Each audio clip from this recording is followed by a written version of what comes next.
and welcome to New Mexico Rising. My name is Dan, and yes, Happy New Year's to everyone out there today. Hopefully you had a great 2022. If you didn't, let's look forward to 2023, because honestly, I'm in the same boat and I'm kind of excited for the new year, start things off fresh, and hopefully wipe that clean slate of anything that happened in my past. So let's look forward to 2023. Who's excited with me? All right, a little later in the show, I got a good friend of mine that I've known for over 20 years, and this is the first time she shows me her art studio. We'll talk with her in a little bit. Plus, there's a little robot that could coming up. But right now, let's find out how we could qualify for a new home with a cool new home buyers program right here on New Mexico Rising.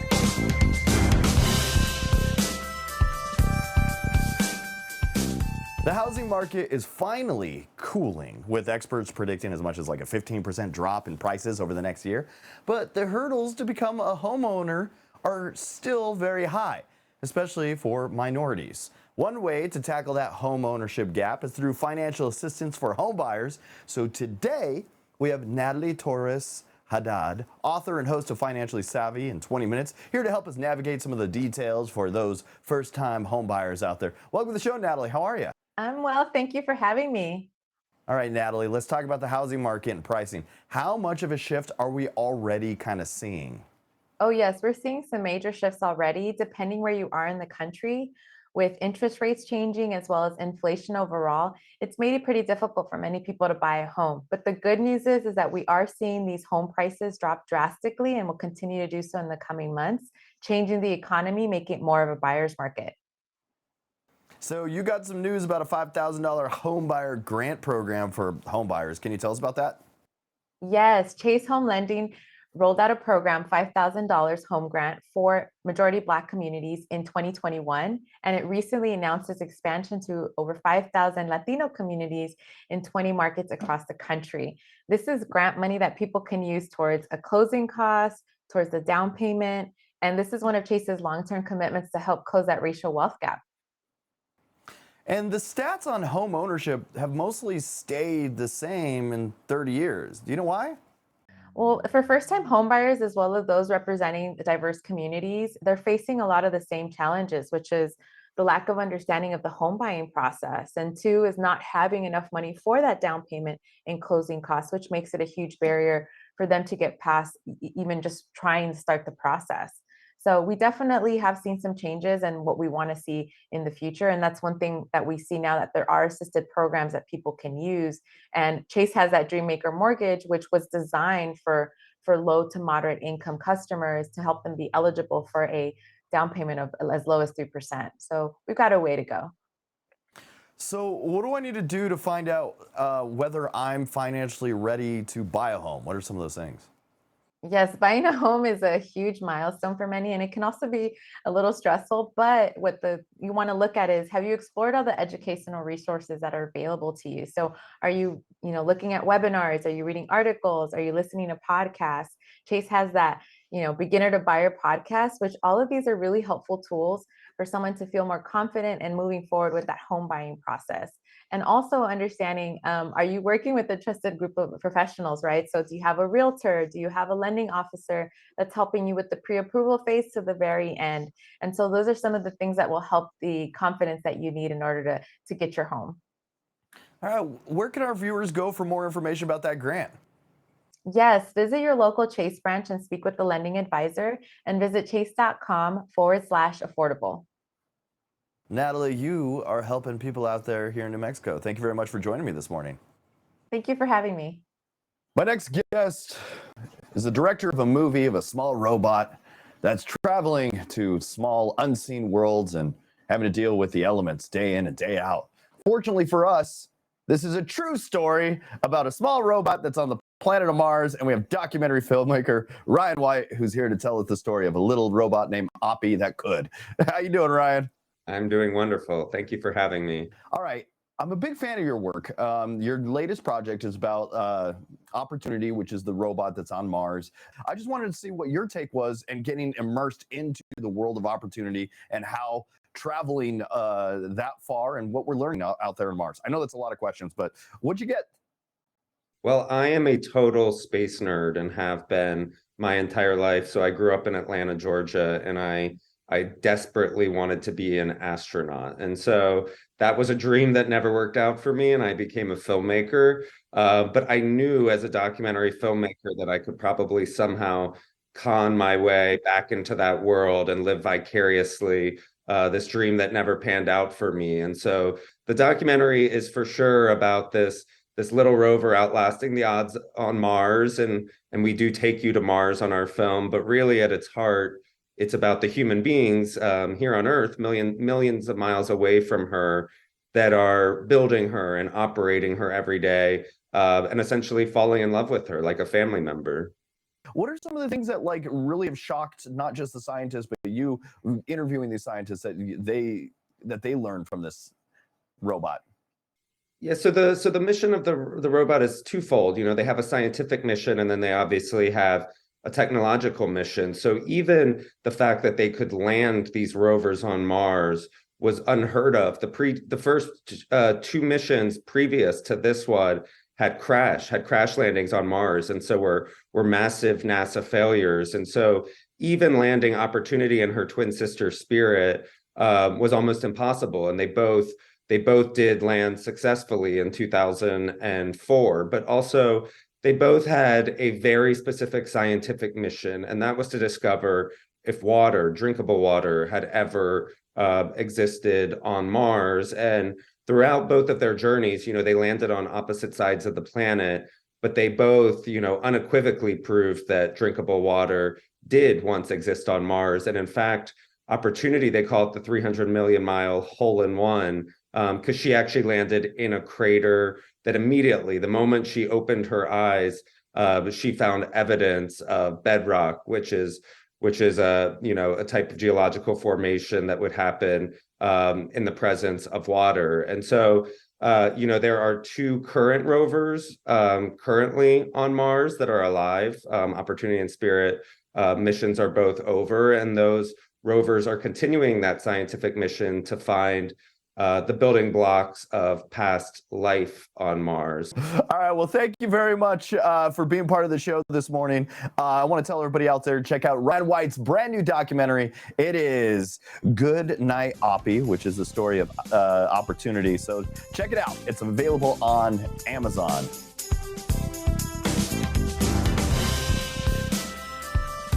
All right, so if you don't know what's happening in the Oppie story, I have faith it's gonna come back, it's gonna be strong, it's gonna continue roaming Mars. We just gotta hope for like a strong wind or something again. But no worries.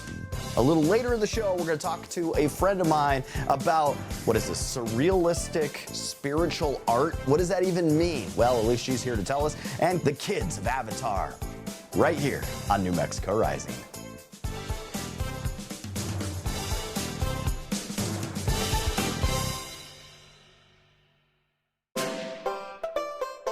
All right, here's the cool thing. The Marine Corps Scholarship Foundation recently received the most significant gift in its history, when Fred Smith, founder and chairman of FedEx, donated a record-breaking $65 million. It's a lot. The donation will provide a significant boost to help children of Marines and Navy corpsmen attending post-high school, undergraduate, and career and technical education programs in all 50 states. Ted Probert, Lieutenant Colonel, USMC retired, and current president and CEO of the Marine Corps Scholarship Foundation, is joining us to discuss this gift and what it means for veterans and their families. Happy New Year's, Ted. Welcome to the show today. Hey, Happy New Year to you, and thank you so much for giving me this opportunity to chat with you today. All right, Ted, tell us a little bit more about this Marine Corps Scholarship Foundation and what it does. So the Marine Corps Scholarship Foundation is the largest provider of needs-based financial aid to members of the military.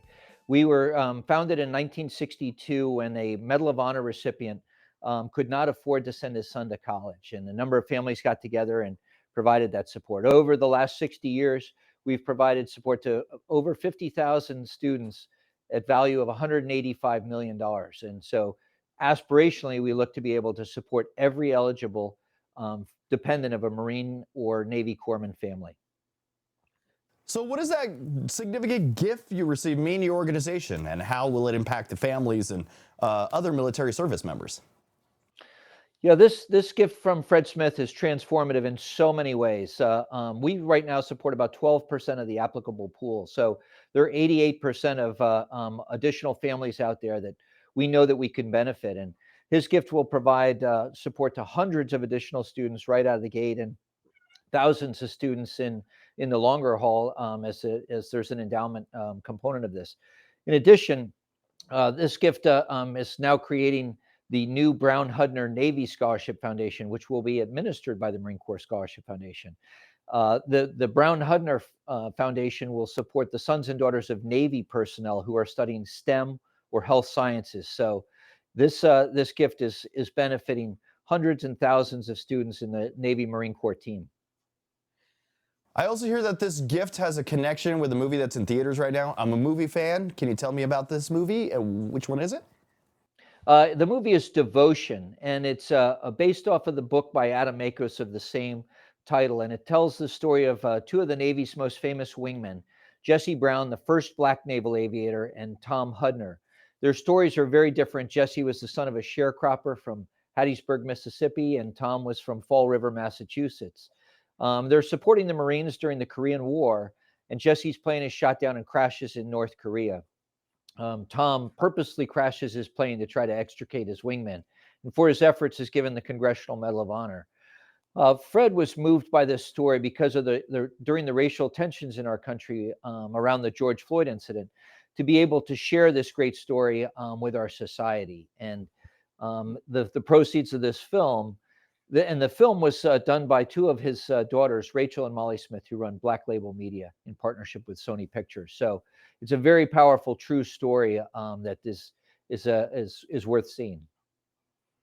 All right, we're almost out of time. How can families of the Marine Corps and Navy corpsmen learn more about your foundation and how to apply for this scholarship? Everything is available on our website at mcsf.org. So our application guidelines and the time frame from January 1st through March 1st, as well as about the 35 to 40 events that we do each year, and ways for folks to participate and show their support and help Navy and Marine Corps families. So mcsf.org is the best place. Well, thanks for joining me this morning, Ted, and Happy New Year's once again. Thank you so much, and Happy New Year to you as well. All right, it was 2009 when we were treated to the first Avatar movie directed by James Cameron, and 12 years later, the world's most anticipated sequel, Avatar: The Way of Water, is now in theaters. We check in on the Na'vi a decade later, and now they have kids. So, taking on a new generation of being blue in Pandora, let's welcome the kids cast of Avatar: Way of Water. We have Jack Champion, Bailey Bass, Trinity Bliss, and Jamie Flatters. How are you four? We're Good. great. How are you? Swell. Doing fabulous. This is like the world's most anticipated sequel because it came out 12 years ago. James Cameron's been promising a really great, solid movie, and I'm excited to see this. When it came out, it was eye-popping, it was new, there was new technologies, and they kind of had to invent even more technologies to create this film. That's why it took so long. Can you guys tell us about shooting underwater for so long? Yes, underwater performance capture. Was crazy. I mean, you know, groundbreaking. I have to say though, Albuquerque, I met Aaron Paul at the Avatar premiere, and he said that it was amazing. Oh, did he? Well, there you go. So, yeah, that's our Albuquerque. I know you, right when we jumped on, we were all talking about Breaking Bad and stuff, but how was it like working on this film? And like, you guys had to be underwater, or some of you had to be underwater for a lot of it. How was that? Yeah. That must have been grueling. I play Saraya, who's part of the Mecaina clan, so because we're surrounded by water, a lot of our performance capture is done underwater. The average scenes were probably 4 minutes. We got to a point, 4 minutes underwater for us after we were trained, and I don't think we realized that we were part of something so revolutionary at the time. It was really fun. Yeah. And it was just, we were just experiencing it all day to day. I always looked forward to days in the tank with you all, and just kind of being a little fish in the big tank, and also doing our acting thing with all of you guys, and it was so much fun.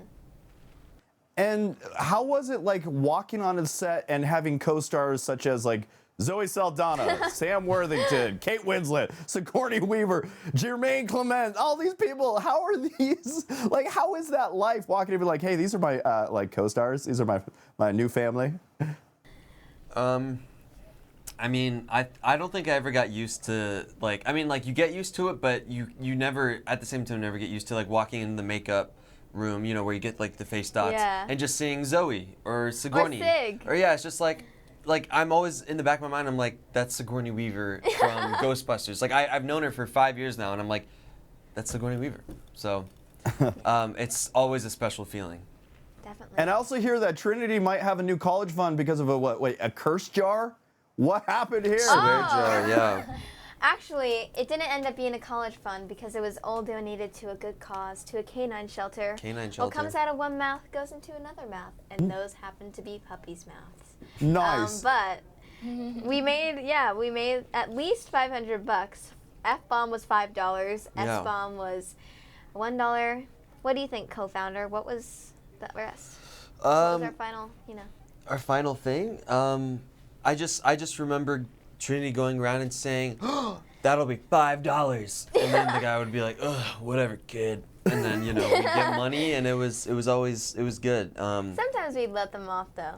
Sometimes, but I mean, hey, $500 is a lot of money to, Yeah. didn't leave But too considering- many people off the hook. Considering how much, like, for example, Sam curses day to day, Yeah, I think it was more than $500 if you count every single one. yeah.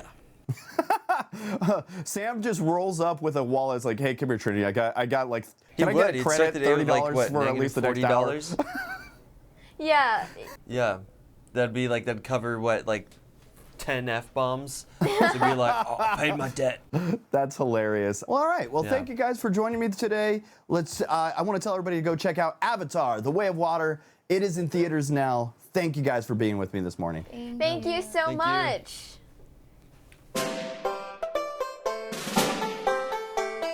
I really want to thank all the kids from Avatar to like tune in and hang out with me on the show. That's really sweet of you guys for being part of it.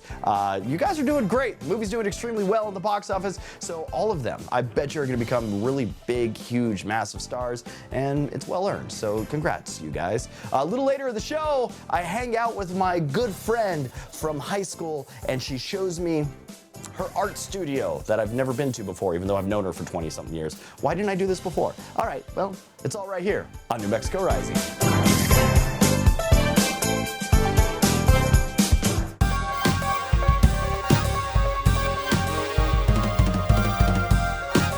Welcome back to New Mexico Rising. My name is Dan, and with me is a very special and lovely guest, that old friend of mine. We've been, friends for 20-something years? 25 years at least. This is Caitlin Padilla. She's an artist, and I am like honored to hang out in her art studio. And I think this is the first time in 25 years I've ever stood in this art studio. So this is your creative center. This is. Tell me about your art. Tell me what you do. Tell me what you work on. I am a spiritual surrealist, primarily focusing in oil paint. Okay, So- what does spiritual surrealist mean? And I think I've asked Yeah. this before in other interviews, but So- this is the first time on Channel 13 we've ever had it. Yeah, so surrealism is a movement in art that, like if you think of Salvador Dali Okay. or Frida Kahlo, Okay. or even Magritte, Okay. who's the dude with the bowler hat and the apple Yes. in front of his head. Yeah. That's surrealism. It looks like a real place that could exist, but something's off. Like there's a boat flying through the air. Okay. Like, sort of stuff like that. And spiritual is just kind of the aspect of metaphysical and our connection to the universe and each other, and kind of delving into that realm. There was a Tool album cover in the Yes. 90s. And they have the same guy that does stuff over at Meow Wolf. There's a guy named Alex Gray. Yeah, that's it. Yeah. Who's wonderful. And so if you think of spiritual surrealism, he is a very good kind of reference or basis to start with. So that's the kind of medium and elements that I work in. So yeah. Excellent. Do you have any shows that are coming up soon that you're working on? It's the end of the year, and so everyone's just kind of pooped. I hopefully will have some stuff coming up in February, March. Hopefully, I've been in talks with Java Joe's Coffee Shop and the Tap Room. Also, I work with the city to curate and create smaller themed artisan markets. Yes. That are really, really neat. They, again, are smaller, so there's maybe 20 vendors, and they're all under a different theme. We did one that, I've been in one that was Krampusnacht themed. Krampusnacht. Yes, All right. so it was the week, it was a few years ago, the week right now between Christmas and New Year's. And so like a 1950s pinup themed one. Gotcha. Street art, urban art. So I'm curating those markets, and hopefully, again, we want to get them going in February, March. February is still a little too cold to have an outdoor market, so I'm looking for an indoor venue. Oh, excellent. All right. Well, anybody out there that wants to help out and do an indoor venue, how do they contact you? You can find me on social media, Instagram. I'm Katie the Painter. Katie, C-A-T-I-E. No. C-A-I-T-I-E. C-A-I-T-I-E. That's right, Katie the Painter. Good thing I'm good at failing in front of my friends right here on television. It's all right. It's all right. That's why I have friends for 20-something years. That's right. They let me deal with failing a lot. So there you go. Nobody ever gets my name right. Caitlyn Jenner really screwed up the spelling of Caitlyn. Gotcha. So, but yeah, so Katie the Painter on Instagram, Facebook. You can also contact me through my website, which is CaitlynPadilla.com. Okay. Do you want to spell that? Caitlyn is CAITLINPADILLA. And do you know what will make it easier? We'll put it at the bottom of the screen so people can find it. Yeah, make That'd it be like great. that. So yeah, so that's what I'm doing. I'm focusing on. This is my studio, and at any point I have 3-ish paintings going on. I paint in oil, so oil takes longer to dry. So I like having. I leaned against that. Now I have a picture of your face on my arm. Well, no, there I'm you just go. kidding. Forever. Now you have to go get it tattooed. I could. So yeah, I have. I'll work on one and let that dry while I'm working on another. Oh, excellent.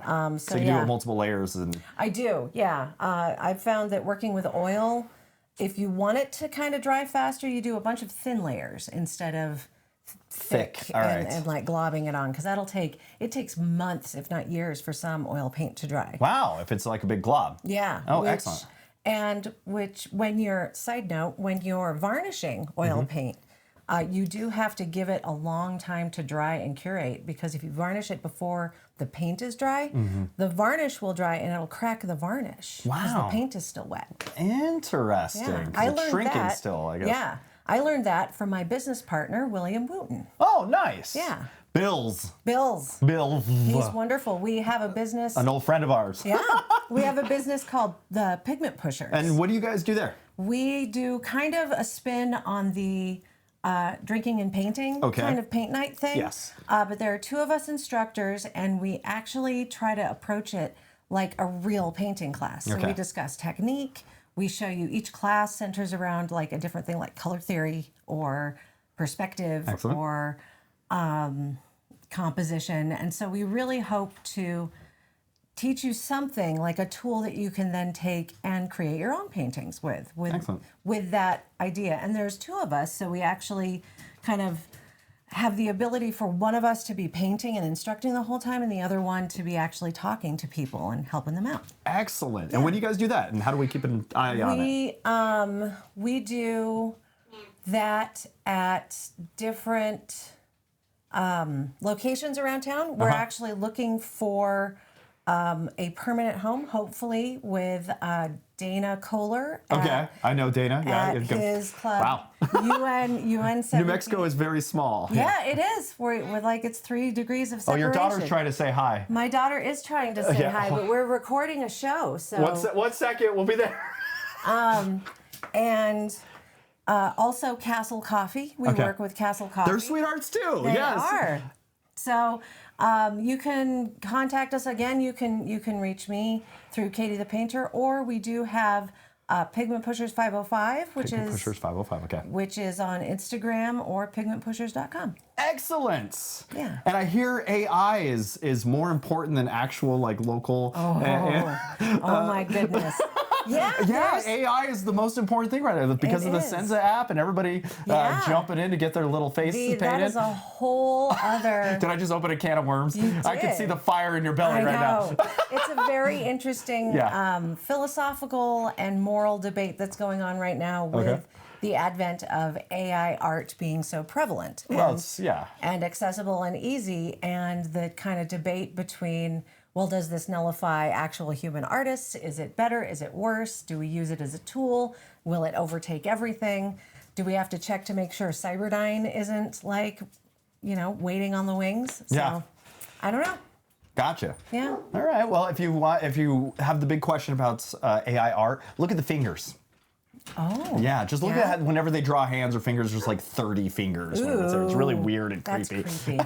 there are some really odd things happening with like people's hands turning into pens. Oh, gotcha. And one of the major issues that I take is that it's so the AI is getting information from everywhere, from the internet, and it is using actual artists' images that are copywritten and making it and copying it, and some of them Or like, in the style of, well, straight up copying. Copying. Oh, wow. Some. You can see the artist's signature that's like AI warped. Wow. So yeah, I didn't know that. All right. It's such a new technology that there are no ramifications or repercussions, and it's the start of something. So we'll see where it goes. Ah, like the early days of Napster. How do these artists get goodness. paid Yep. when things are going out? Interesting. All right. Well, thank you for hanging out and Thank talking you. about. If there's any time you want to come on, you got a big event going on, definitely push it right here. That's what we're here for. So I would love to. Is there anything else that you have that you want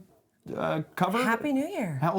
Today is New Year's. Today is officially New Year's. That's when Happy this airs, New so. Year. Yeah, I Happy hope New Year. 2023 is wonderful for everyone. I hope so as well. Yes. I've gone through a lot in 2022, Yep. and so have you. So it's good to see you again. Thanks for hanging out, and thanks for inviting me to your studio. And Anytime. I hopefully won't ruin anything on the way out with all my It'll equipment. just appreciate the value because it will be you doing it. Uh-huh. Becomes a collaboration. No, don't lie.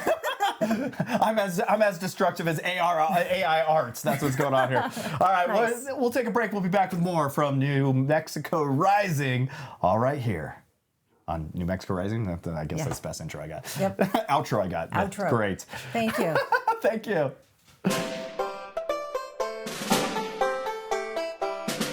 And that's it for New Mexico Rising this week. Thank you for tuning in once again. Please go to our website, newmexicorising.com. If you want to be part of the show, send us a quick email. That's newmexicorising@gmail.com. Tell us about your business, or if you have an event or something that we could highlight right before the news, because I want to do the what to do's before the news. And what to do's today is tell me about you. If you have a business or if you have a band and if you want to get your music played on the show, it's really simple. All you got to do is send me a quick email and we'll chat about it. That's what we do right here in New Mexico Rising. Till next week, we are New Mexico Rising.